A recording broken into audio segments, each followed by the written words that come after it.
시작하겠습니다. 진보당 대변인 홍성규입니다. 두 가지 말씀 드리겠습니다. 첫 번째입니다. 목숨 걸고 전장 누비고 있는 언론인이 아니라 이진숙은 직접 총을 든 쿠데타군입니다. 목숨 걸고 전장 누빈 언론인으로서 자부심을 갖고 살았다. 이진숙 신임 방통위원장이 어제 임명장도 미처 받지 않은 상황에서 허겁지겁 정부 과천 청사로 달려가 기자들에게도 취임식에 오지 말라고 명령하고 자기가 선택한 매체 기자만 출입을 허락한 그야말로 기괴한 취임식에서 읽었던 취임사의 한 대목입니다. 첫 여성 종군 기자는 이진숙을 상징하는 수식어이기도 했습니다. 우리 국민들 모두도 지금까지 목숨 걸고 전장을 누빈 언론인이라고 알고 있었습니다.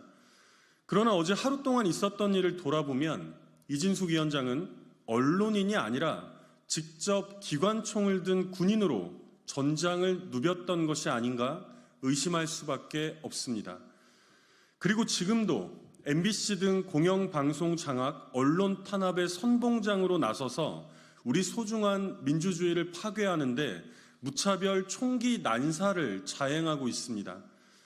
참으로 끔찍하고 참담하고 또 분노스러운 일입니다. 전광석화 같은 군사작전, 쿠데타라는 말 이외에 그 무슨 말로 어제 하루의 일을 설명할 수 있겠습니까?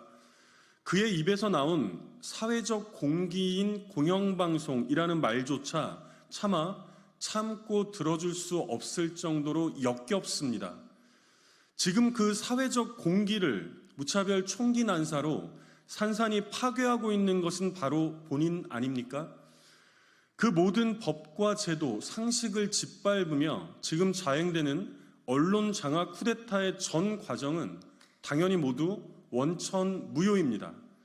그리고 이 모든 책임은 이진숙 임명을 강행하고 있는 윤석열 대통령에게 있음 또한 분명히 못 박아 두겠습니다. 대통령은 지금 제발 탄핵시켜달라고 잘못 올랐으니 내려가고 싶다고 온 힘을 다하여 몸부림치며 시위라도 하고 있는 것입니까? 두 번째입니다. 벌써 1조 원이 넘었습니다. 역대 최고치의 임금 체불, 김문수 노동부 장관 임명이 더욱 부추길 것입니다. 올해 6월까지의 체불임금이 무려 1조 원대를 넘었습니다. 역대 최고치였던 지난해 체불임금의 상반기 만에 벌써 근접했습니다. 윤석열 대통령은 취임 직후부터 체불임금에 대한 강경 대응을 주문했습니다. 지난해 9월에는 현 국민의힘 당대표인 한동훈 당시 법무부 장관과 이정식 고용노동부 장관이 함께 임금 체불 근절을 위한 대국민 담화문까지 발표했을 정도입니다.